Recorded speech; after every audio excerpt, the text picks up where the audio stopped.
I think it's really helped us, play more aggressive, play on our toes a little bit instead of sitting back. So it hasn't been like he's come in and changed every single thing right away, but as time goes on, I think he takes, whether it's practice days or off days, to implement some new things. And they're not huge adjustments, but just things we can get better at and things we can change up a little bit. And suddenly, like your 2 points, or 3 points out, you win tomorrow night, there'll be a point out. Yeah. Right. You play the team right in front of you. You got a big game again. Like that's kind of and it's great. I mean, it's a good feeling. I think.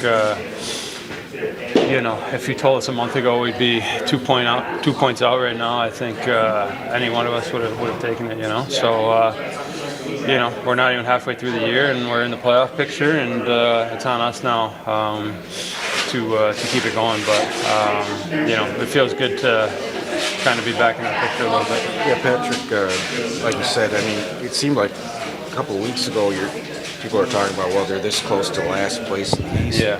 Now all of a sudden you're playing games that really matter. Yeah. How important is that for players to play these meaningful games? It makes a difference, definitely. I've played on teams where, you're kind of out of the playoffs with 20 games left, or it doesn't look very bright, and it's not fun to play those games. So we're obviously in a position now where we have something to play for, and like I said, we're not even halfway through the year, and we kind of worked ourselves back into a position where we're playing these meaningful games. So, but that just shows how tight it is, right? I mean, things can change overnight, things can change day to day. That's why every game's so important from here on out. Patrick, Todd referred to this kind of as a honeymoon period. To use that analogy, how do you keep the fires stoked? No, I mean it's good. I think the changes we've made give us a lot of confidence. So yeah, you could say what you want about it being the honeymoon period and whatnot, but I think we've made some changes to our game that will help us no matter what time frame we're in with the coach, right? So, and I think you got to take advantage of it, right? Like these are exciting times, exciting changes to our game to help us play a little bit more aggressive and be on our toes, and I think everyone wants to play like that. So I think we're all, getting more confident by the day. I think immediately when you won Saturday, there were 4 teams ahead of you, and then Montreal won, and there were 5. Like, does that show too the challenge that even though you're only 3 points out, you got to leap with some of these teams? Like, it's so tight. Yeah, for sure. I mean, I forgot what day it was, but Montreal lost to Chicago and Ottawa lost. So you're paying attention to it right away. I mean, obviously it seems like we have Ottawa tomorrow. That's a huge game, but even looking at the schedule, every game's so important, no matter who you're playing against, right? So yeah, it's exciting. I mean, being in the position we are, I guess I thought it was 2 points out, but I guess it's 3 points out now. So yeah, it shows how quickly things can change. But it's fun to be playing for our life, so to speak. A lot of hockey left, but these games are definitely meaningful. Individually, what's gone right for you in these last couple of 7 or 8 games?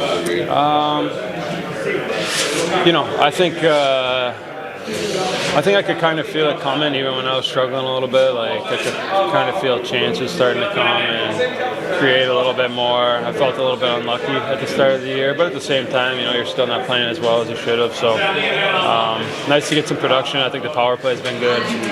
Our line's been producing.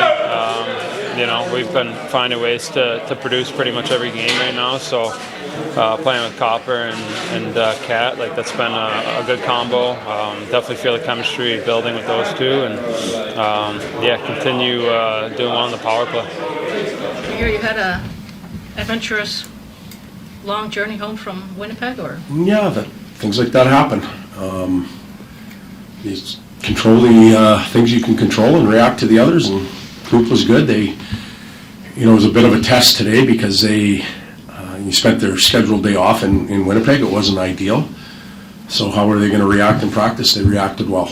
They came, they worked hard, tried to work on a few concepts, and they put them into play, gave us their time, gave us their best, and hopefully that translates into the game tomorrow. Because we have to stay in Winnipeg a few extra hours long doesn't affect anything we did today or tomorrow or moving forward. What time did you guys get back? 3:30 maybe or something like that. Wasn't that bad. Yeah. You referred a few days ago about this being the honeymoon period. How do you sustain that? What's been happening right now? Well, I think of marriages when when you get home from the honeymoon and the real world kicks in and it becomes work every day. We're probably in that phase now. We're in the work phase where we have to trust that the map or the path we're laying out for the players is the right one, and we have to trust that they're willing to accept some of the guidance we're giving them. We're counting on them playing faster, harder, and smarter, and accountability I think comes into play a little bit now. Catching them when they get a little bit sloppy or they start to slip. Catching them doing it right's important too, because you can't always be. There are some good things that happen too. You can't just harp on the negative. So I think that's where we're at. I don't know for sure, but we'll see where this week takes us. Do you have an update on Petrie, and also Hall didn't skate today? Is he hurt? Yeah, so Petrie, he won't play tomorrow, and he's still getting evaluated. I don't have a timeline for him. And Justin just had a personal family thing today that he was taking care of, and he should be ready to go tomorrow. The faster, harder, smarter, is that the essentially the identity you want for this team? And what is the identity that fits this personnel group? Well, that's the short-term sell to them is faster, harder, smarter, but within the structure and play free and all the catchphrases I've maybe used. What is our true identity? What will we be when we're done? I think for me, I still need more time to answer that fairly. I believe there's pace in our game when we're playing properly. I think there's a skill factor that exists in our game. I think that we're a little bit, even within games, we're up and down, a little bit roller coaster like. We're high and we're low, so we're a little inconsistent with play. So we'd like to become a consistent team. But that's not a true identity. I'm just telling you some of our characteristics. And I'd like to maybe readdress that question a little later on when I know the group a bit better. And for as much as we want to dictate what the identity is, and we'll try, they'll probably dictate it with how they play and the parts of the game they really grab and excel in. Do you see the skill to pull more production out of some of those guys below, the Larkin and the Raymonds of the world? Like, do you see kind of the skill there for those guys to take another offensive step? Well, there's only 3 players that play on your first line, and there's only 3 that play on your second line, and you happen to have sometimes 14 forwards, just using forwards. So there's only so much ice time that goes around. Do I think there's skill on the third and fourth line? Absolutely, 100%. And for us to be successful, they have to find a way to contribute. But there's lots of different ways. It's not just goals and assists. And the Brinkett and Kane and Larkin and Raymond, they've all scored lately. But Veleno's playing up there, and he hasn't scored lately, but he's been a real important piece. You take Berggren, who I think has some offense. I think Kasper has offense. But if they're not scoring, they have to find ways to contribute, and when we've won lately, they have done that. They accept responsibility when their skates hit the ice, and they're able to do it. As their careers evolve, they'll become more offensive player. They get more opportunity. They've got to produce in those situations, but right now they're trying to figure it out. What you talked about a second ago with the team's characteristics kind of shaping what the identity becomes. Did you always feel that way? Has that always been your philosophy, or is that something you kind of picked up through experience that that's the case? Like for the identity and how it forms? Yeah. Well, I think that in some of the teams I've been with, there's a DNA in it already. You take the Kings, and I always said with LA, like the defending part of the game, they embrace that. That's in Drew Doughty and Anze Kopitar's DNA. That's how they won. They believe in it. They're going to do it. The Edmonton group, obviously fast, skilled, play on the go, and they're learning now to change it a little bit, and they're having success. I think back to my time here earlier with Detroit, and lots of offense, real good power play. in year one. Year two, we needed to add a little more grit and maybe less skill. Sounds strange. And year three, there was a complete balance between skill and checking and character and grit and goaltending. That was a complete team. It wasn't the most talented team, but it was the most complete team, and that's the one we won with. So I think every situation's different. I'm totally fishing here, but back at the Joe, you had on the cinder block wall the standings. Yeah. And you would update it right after the game. I think under Derek, it wasn't up on the wall anywhere. Yeah. Will you put it up? Do you want them thinking about it at this stage? Because you're pretty much right back in the mix. Yeah, you know what, I don't even know where the standings are. I don't even know what's up on the walls in here. So I'll need to get through this season with what we're doing. I'm worried about, what they do when they put their equipment on. And I've asked them to think about that too. Don't look at the standings. Don't talk about a 4-game win streak or a 4-game losing streak, or we haven't been in the playoffs for 8 years. It doesn't matter to half those guys in there. It does because they represent the organization, but those aren't their sins. That's somebody else has performed that way and it wasn't good enough. We're living for now. As far as them knowing where we are in the standings, they're lying to you if they say, well, we don't look or we don't read or listen to what you have to say. They do, and they know what's going on, so we don't necessarily have to have it posted all the time. Does that kind of make tomorrow another good opportunity, Todd? I mean, a team right above you in the mix here, and they've had some really good tight games with Ottawa here lately. Yeah, they are.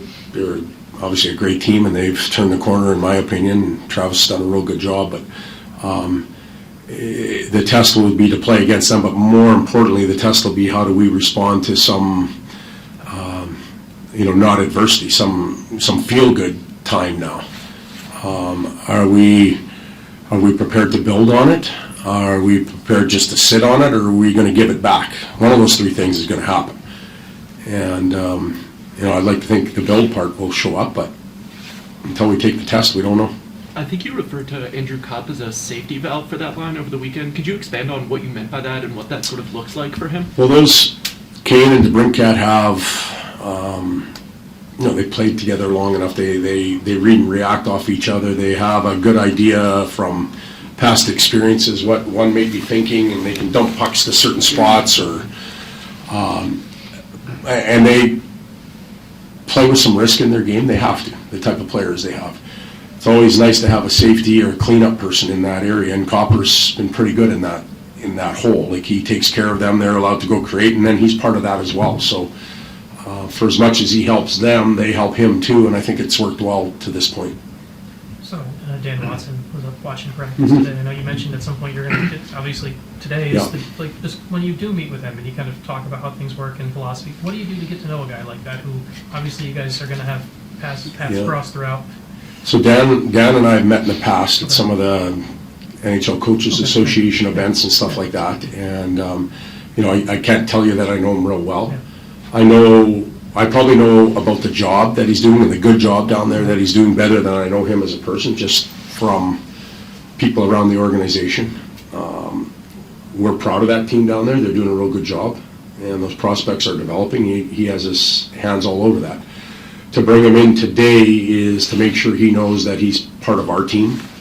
The coaching staff here isn't just the Little Caesars coaches here at this arena. It's included there. He gets an idea or a feel of how we carry ourselves, and he was in on the meetings, he watched practice. Again, do I expect him to take everything down there and change? No. Do what you're doing down there. You're doing a good job. And as time evolves here and we get to spend more days together, whether it's off-season, planning for training camp, then we'll be able to debate ideas a little bit more. And I know he's full of real good ideas.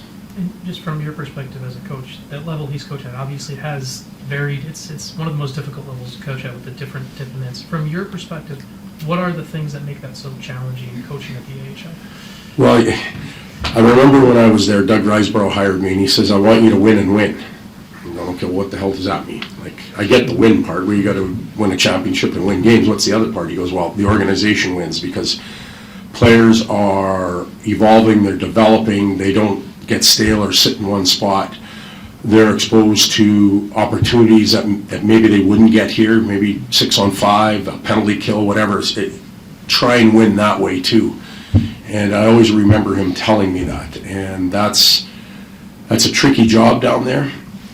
If you're coming out of, I said this the other day, you're coming out of major junior and you're a first-round draft pick and you're going to the American League, it might be a bigger jump than coming from the American League to here. Like it hits you pretty quick. And you're often not quite prepared for it.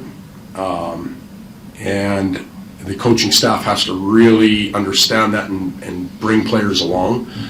They do a real good job. You look at the call them kids, they're not kids, the young players that are up here right now, they're quite well prepared, and that group has a lot to do with it, and the development group too.